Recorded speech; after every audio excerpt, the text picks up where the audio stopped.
स्वरूपाय विश्वोत्पत्त्यादिहेतवे तापत्राय विनाशाय श्री कृष्णाय वयं नमः।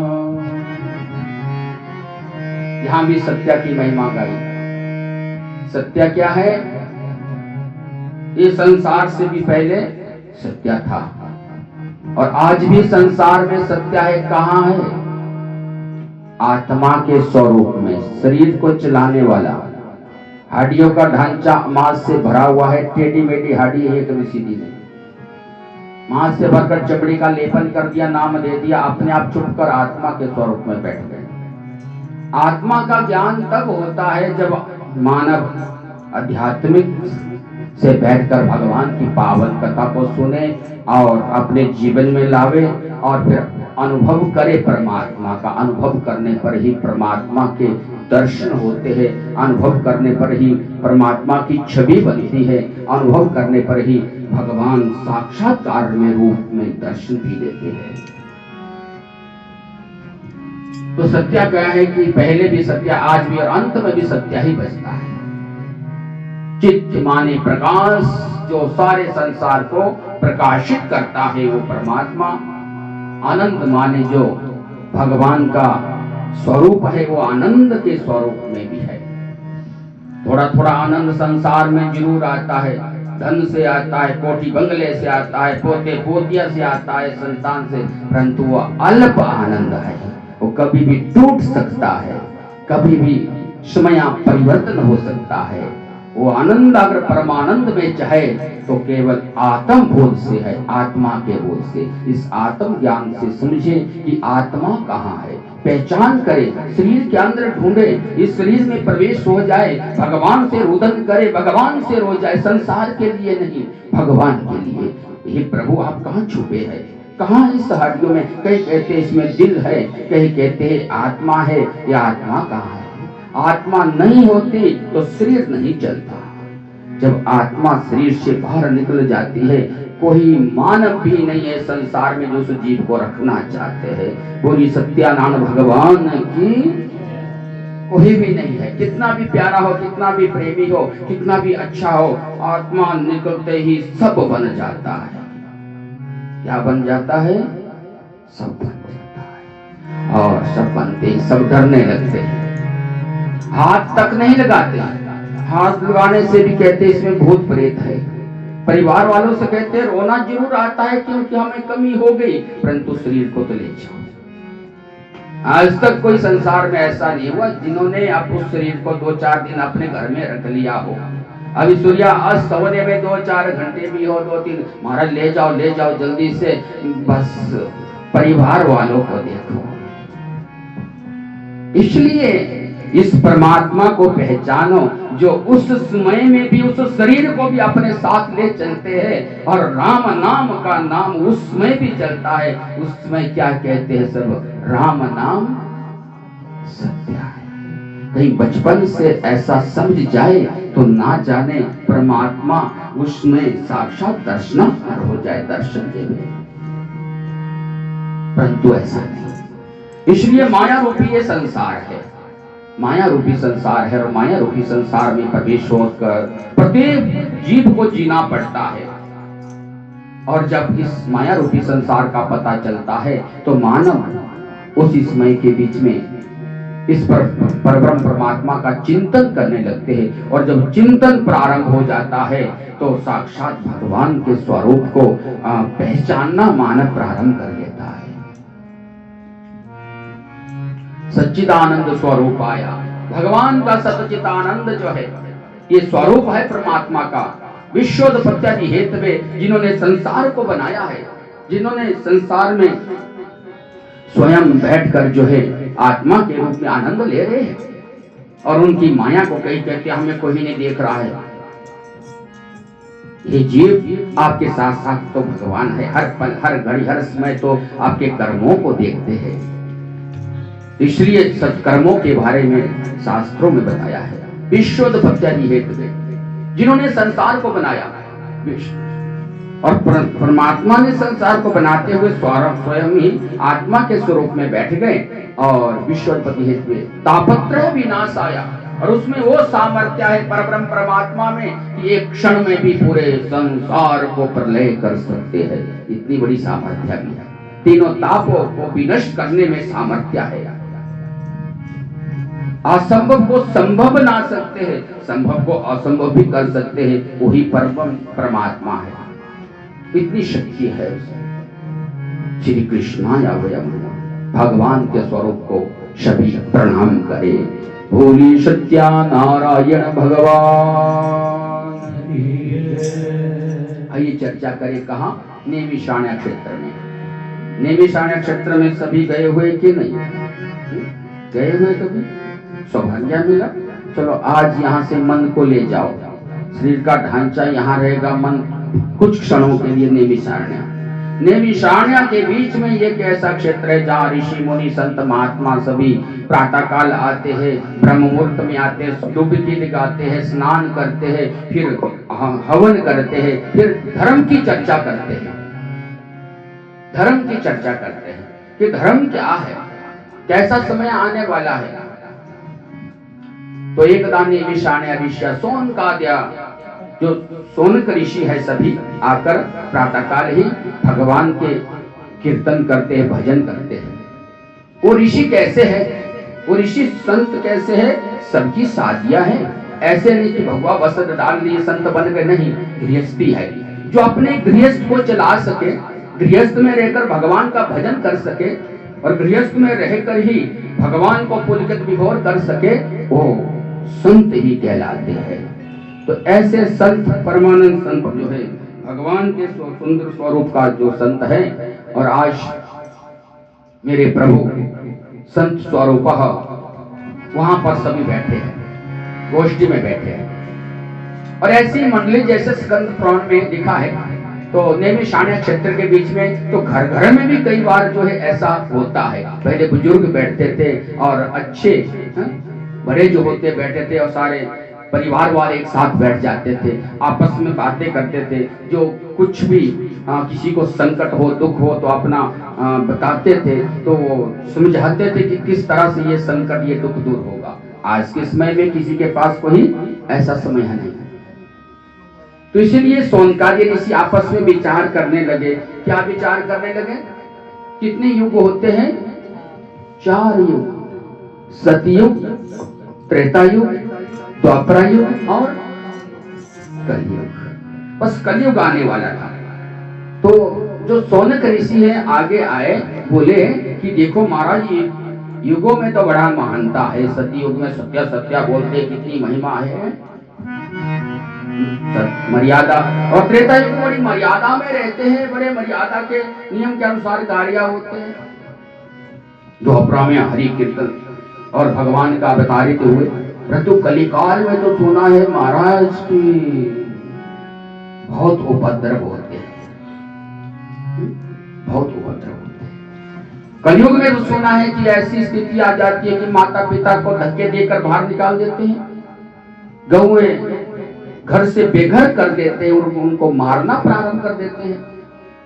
कन्या का निरादर होता है, ब्राह्मण संतों का निरादर होता है, महापुरुषों का निरादर होता है। अच्छे जो स्वाभिमानी सत्कर्म करने वाले, उनके ऊपर भारी संकट आते हैं। राक्षसों का थोड़ा ज्यादा साम्राज्य हो जाता है। सोनक ऋषि कहते हैं। तो कुछ ऐसा करते हैं कि कलयुग तो आने वाला है, कोई उपाय, कोई चर्चा ऐसी करें जिससे कलयुग के प्रभाव से बच सके, कलयुग के प्रभाव से बच सके। और कोई ऐसे गुरु महाराज जी को ढूंढते हैं, किसी महापुरुष को ढूंढते हैं जो हमारे को मार्गदर्शन देवे, अच्छा मार्गदर्शन देकर जो है, जिसमें हम कलिकाल में भी रहे, कलयुग में भी रहे, परंतु इस कली का प्रभाव हमारे ऊपर ना पड़े। ऐसी कृपा कुछ हो जाए, ऐसी कृपा हो जाए। उतने समय में सूत महाराज जी आ गए। कौन आ गए? सूत महाराज जी। सूत महाराज जी कौन? वेद व्यास जी के परम शिष्य, विद्वान, चारों वेदों को जानने वाले। यहाँ तक कि अपने कथा का सार से भगवान का प्राकट्य करने वाले, इतनी सामर्थ्य सूत महाराज जी में। जैसे आए सोनक ऋषि खड़े,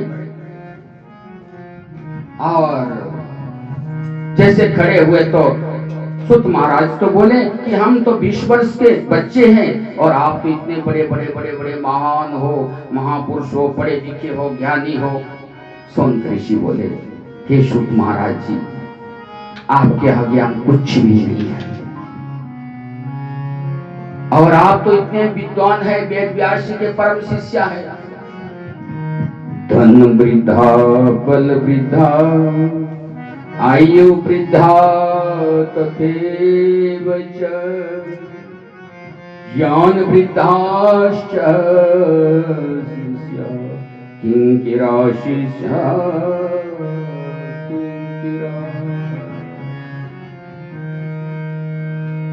सोनक ऋषि बोले, सुत महाराज जी, कोई धन से बड़ा होता है, कोई बल से बड़ा होता है, कोई आयु से बड़ा होता है, उसको बड़ा नहीं कहते। और सबसे बड़ा तो वो है जो अपने ज्ञान से, अपने सार से, परमात्मा की कथा से भगवान से मिला दे, उसमें सामर्थ्य है, जो परमात्मा से मिला, और आप में वो सामर्थ्य है।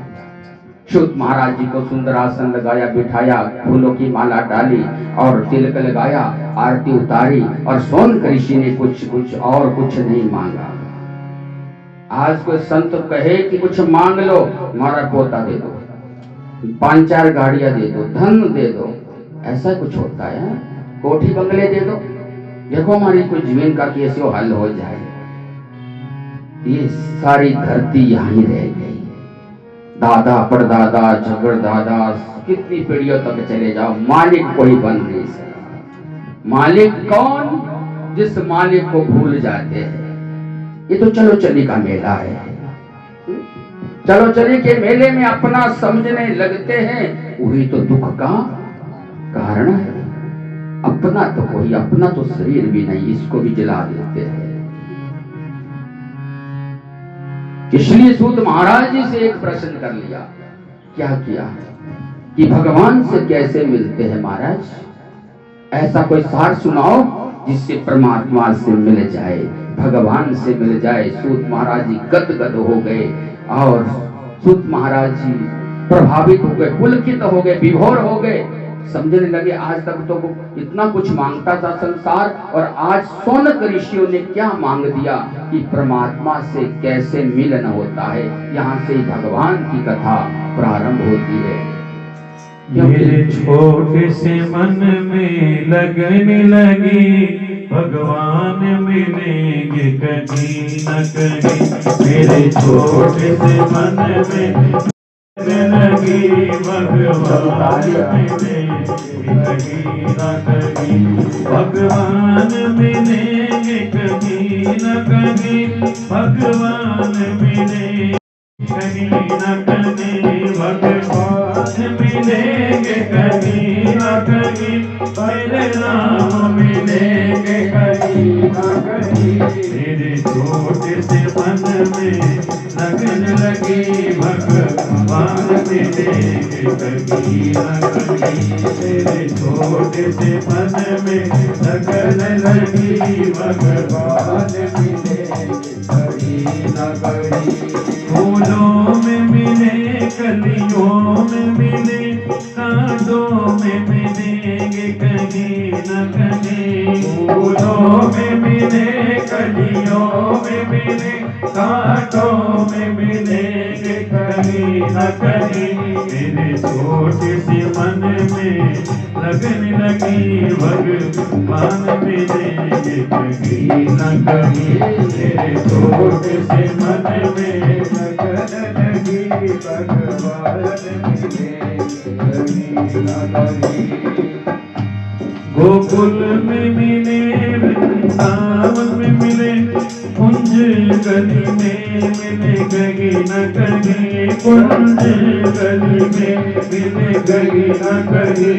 मेरे छोटे से मन में लगने लगी, भगवान मिलेंगे कहीं न कहीं। मेरे छोटे से मन में लगने लगी, भगवान मिलेंगे कहीं न कहीं।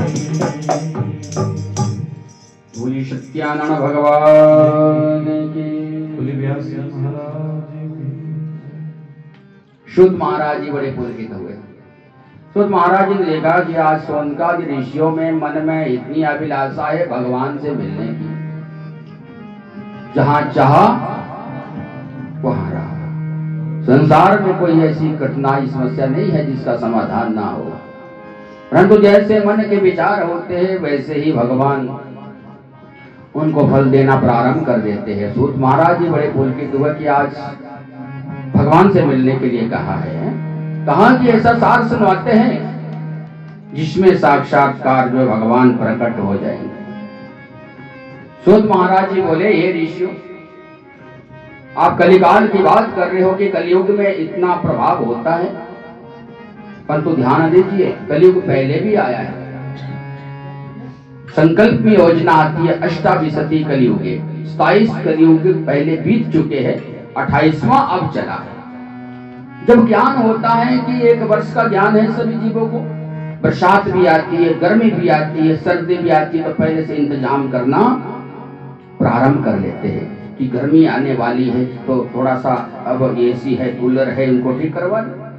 तो क्या होगा, वो दुख नहीं होगा, दुख आएगा परंतु समाधान पहले ढूंढ लिया। पहले सोनकादि ऋषि भी ऐसा ही करते थे कि अब कलयुग आने वाला है, हम किसका बचाव करना है ताकि हमारे ऊपर इसका प्रभाव ना पड़े। परंतु आज का जीव तो सब कुछ भूल जाता है, ये भी पता नहीं है कि हम इस शरीर को छोड़ेंगे, मरेंगे तो कहां जाएंगे। किससे पूछे कि मृत्यु के बाद कहां जाएंगे भले आदमी, पता ही नहीं है महाराज। स्वर्ग नरक सुना है, वो देखा नहीं है। जब देखा ही नहीं है तो आप कैसे अनुभव कर सकते हो। परंतु ये ज्ञान होना जरूरी है कि जन्म से पहले कहां से आए और मरने के बाद कहां जाएंगे। जब किसी स्टेशन का पता ना हो तो बड़ा मुश्किल हो जाता है। तो इसलिए आज सूत महाराज जी ने बहुत अच्छा प्रसंग सुनाया। कहा कि नारद मुनि जी, संत नारद जी को सब जानते हैं, कहते हैं नारद जी किस तरह से बातें करते हैं। तो संत नारद जी का आगमन हुआ मृत्यु लोक में, तो बड़े भावुक थे कि कहीं ना कहीं हमारे मृत्यु लोक में आकर कहीं सत्संग मिल जाएगा। संत नारद जी वहां पहुंच जाते थे, देवता वहां आ जाते जहां भगवान की कथा होती है। ठीक 1 बजे हम विराम देंगे, भोजन का प्रबंध भी है, तो थोड़ा इस माध्यम से और सूक्ष्म वर्णन करेंगे ताकि समझ भी आ जाए। तो बड़े ध्यान पूर्वक, तो बड़े भाव से और श्रद्धा से कि हमें समझ आ जाए भगवान की कथा। सुनी तो आपने एक बार नहीं, अनेक बार सुनी होगी। कोई सुख सागर को पढ़ते हैं, कोई भागवत कथा को पढ़ते हैं, राम कथा को पढ़ते हैं, शिव महापुराण को, परंतु उस ढांचे के अंदर, शरीर के अंदर प्रवेश कितना हुआ है, देखने की बात तो है, अनुभव करने की बात वो है। जिन्होंने सत्कर्मों में गाया तो उनको अवश्य ही अनुभूति हो जाती है। कथा एक बार सुनने से भी परीक्षित जैसे सम्राट राजा वैकुंठ धाम को पधारे, अमर हो गए। बार बार इसलिए सुनी जाती है, गलतियां बहुत होती हैं, समझ कम आता है, प्रपंच में ज्यादा होते हैं, देखा देखी में ज्यादा है। भगवान की कथा जब होगी तो तन्मया होकर कहा है, जहां आसन मिल गया वहां बैठ जाए, भगवान की कथा को सुन। सूत महाराज जी बोले, ये ऋषियों, जब संत महाराज जी का आगमन हुआ तो मृत्यु लोक में क्या देखा। मृत्यालोके जना सर्वे नाना कलेश समन्वितः, नाना योनि समुत्पन्चे ते पाप कर्म में। जब देखा, क्या देखा, प्रत्येक घर में कलेश, प्रत्येक घर में कलेश, पिता पुत्र का, पति पत्नी का, और संतान कहना नहीं मान रही है। यहाँ तक नारद जी ने देख लिया कि माता पिता को कह रहे कि बहुत बूढ़े हो गए, बाहर निकलो या कहीं एक कोठरी में रहो। नारद जी बड़े पीड़ित हुए कि माता पिता की तो पूजा करनी चाहिए जिन्होंने जन्म दिया, परंतु यहाँ पर तो कुछ और ही है। आगे बड़े संत नारद जी देखा गौ माताओं को, गौ माताओं का अत्याचार हो रहा है और उनको घर से बेघर करके मारकर जो आज चला है। कहने का तात्पर्य ज्यादा सुनाने की जरूरत नहीं कि आज कलिकाल में जो शुरू हो चुका है, पूरी नानक भगवान की घर घर में गौ माता होती थी, गौ घी से जोत जगती थी, बच्चे को गौ का दूध दिया। आज भी कहते गौ का दूध चाहिए, भले आदमी कहां से चाहिए, वृक्षों ने दूध देना है क्या। किसके घर में गौ माता है? गांव गांव में भी ऐसा हो गया कि शादी तब करेंगे अगर कोई गौ माता घर में ना हो। ऐसी डिमांडें, ये कलयुग का प्रभाव है। बचो, अगर बच सकते हैं तो। माता पिता थोड़ा और आशा रखते हैं, हमारे बच्चे लायक निकलेंगे, अच्छे निकलेंगे। जब बुजुर्ग होने लगते हैं, इनको तो खांसी जुकाम हो गया, इनको तो कहीं दूर रखो या बाहर निकाल दो। ऐसा कली काल का प्रभाव है। बच्चे कौन है? सूत महाराज जी कहते हैं, कौन बच्चे हैं? कलियुग केवल नाम आधारा, कलियुग केवल नाम आधारा, सुमरि सुमेर नर उतर ही पारा, सुमिर सुमिर नर उतर ही पारा, कलियुग केवल नाम आधारा, कलियुग केवल नाम आधारा, सुमरि सुमेर नर उतर ही पारा, सुमिर सुमिर नर उतर ही पारा।